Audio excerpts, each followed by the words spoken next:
के स्टूडेंट्स में कुछ अलग है? वहाँ पे स्टूडेंट्स यूनिवर्सिटीज या एजुकेशन वहाँ कोचिंग नहीं है, वहाँ कोचिंग वगैरह नहीं। रियली?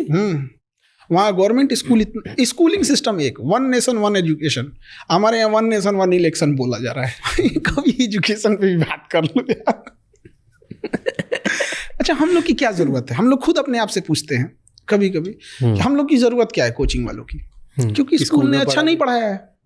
अदरवाइज में तभी तो आया है मेरे पास। ऐसा भी तो हो सकता है जैसे स्कूल में उसने पढ़ाई कंप्लीट कर दी, कॉलेज कंप्लीट कर दिया, तब हमारे पास आया।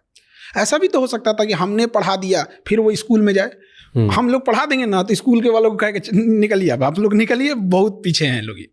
तो स्कूलिंग सिस्टम अगर अच्छी होती हम लोग की ज़रूरत ही नहीं पड़ती। चाइना में एजुकेशन सिस्टम एक जैसा है, इंडिया में भी अमीर हो या गरीब पढ़ाई एक जैसी होनी चाहिए, मेडिकल एक जैसा होना चाहिए। बट यही दुर्भाग्य है, इंडिया में अमीर की पढ़ाई अलग है, गरीब की पढ़ाई अलग है। और उसके बाद दोनों पढ़ के समाज में आएंगे तो अमीर लोग कहेंगे कि ये ऐसे किया वैसे किया। क्या बात की है? एक का पैर तोड़ दिए और एक को खिला पिला के अच्छा किए, उसके बाद दोनों को सेम रेस में दौड़ा रहे हैं। अमीर का हॉस्पिटल अलग है, गरीब का हॉस्पिटल अलग है। अमीर अभी आएगा, उसको MRI जांच ये सब हो जाएगी। गरीब के लिए 2 महीना का लाइन लगाना पड़ेगा। अगर पहुंच है, पैसा है, लिंक है, सुबह चाहिएगा, शाम में एम्स में नंबर आ जाएगा। कुछ पैरवी नहीं है तो अगर आपको किसी पेशेंट को फर्स्ट स्टेज में कैंसर पकड़ा गया, अगर कोई पहुंच पैरवी नहीं है ना, तो उसका नंबर आते आते वो 4th स्टेज में चला जाएगा। तो डॉक्टर कहेगा आप सेवा कीजिए। तो हमने कहाँ भारत को कितने पार्टीशन में बांट रखा है, गरीबी के आधार पर, जातियों के आधार पर, स्टेट के आधार पर। समझ में नहीं आता इसको, मतलब कहाँ से इसको सुधारा जाए। तो जैसे 2021 में चाइना के प्रेसिडेंट ने, मैं देख रहा था, शायद प्राइवेट ट्यूटरिंग बैन कर दी थी। इंडिया में भी अगर ऐसा हो जाए तो फिर वहाँ पे एक मजबूरी है कि वो ये सिस्टम वहाँ पे थोड़ा सा अलग है, क्योंकि हम लोग डेमोक्रेसी में हैं, वो लोग डेमोक्रेसी नहीं है, वो साम्यवादी है, कम्युनिस्ट हैं। वहाँ पे कम्युनिस्ट में क्या होता है ना कि सब चीज़ें, वहाँ देश का कंसेप्ट नहीं होता है, वहाँ पार्टी का कंसेप्ट होता है। तो अगर वहाँ हम right to freedom of speech दे देंगे ना, तो उनका वो वाला सिस्टम खराब हो जाएगा। इस वजह से वो इस सब चीज़ों को रोकता है। और इंडिया में नैरेटिव सेट किया जाता है कि ऐसा चाइना में है, बोलने की आज़ादी नहीं है, ये नहीं है, वो नहीं है। जो चाइना एक बार घूम के आए, वहाँ पता करके आए, उनका अपना सोशल मीडिया है। लेकिन इस पे कंट्रोल भी ज़रूरी है। ऐसा नहीं कह रहे हैं कि एकदम ख़त्म कर देना या एकदम इंडिया में मतलब छूट दे देना। इसका बहुत मिसयूज़ भी है। बांग्लादेश में तख्ता पलट करके शेख हसीना को छोड़ना पड़ा, केवल सोशल मीडिया की वजह से गया था। उसका भी श्रीलंका क्यों बर्बाद हुआ? फेसबुक की वजह से।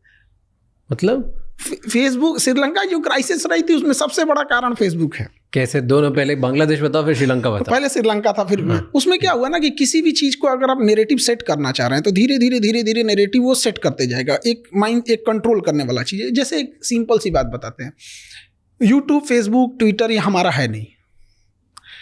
अब हमारा नहीं है तो अभी एक छोटा सा जो ज्वलंत एग्जाम्पल देखिए यहाँ पे, गाजा और फिलिस्तीन में, और हमारे यहाँ कश्मीर में इशू देखिए।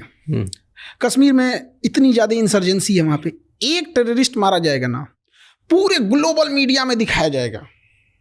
और गाजा में 60,000 लोग मरे हैं, जिसमें ज़्यादातर महिलाएं और बच्चे हैं। आपको वीडियो ढूंढने को मिलेगा? नहीं मिलेगा। न्यूज़ देखने को मिलेगा? नहीं मिलेगा। केवल टूटा हुआ घर देखने को मिलेगा। रीज़न क्या है? They control them. और हम लोग अगर कश्मीर में कर देते हैं तो ह्यूमन राइट का वायलेशन हो जाता है। ये ह्यूमन राइट की पार्ट सिखाते हैं सभी सब हमको, ये सफ़ेद मुर्गा सब यूरोप में बैठ के जलियांवाला बाग में गोली चला के मारे थे सब। ये चुट्टा हम लोग को ह्यूमन राइट सिखाते हैं सब। जिस समय ये लोग जानवरों की तरह ज़िंदगी जी रहे थे ना, हमारे यहाँ वसुधैव कुटुंबकम चल रहा था। जिस समय दुनिया में केवल लूट खसोट मची थी ना, पारसी लोगों को खुद ईरान से भगा दिया गया था ना, तो हमारे यहाँ गुजरात और महाराष्ट्र में उन्हें रहने के लिए शरण दिया गया था। तो हम लोग को ये ज्ञान दे रहे हैं सब। तो सोशल मीडिया को हम लोग अनकंट्रोल करें। We are not digital India, we are digital user.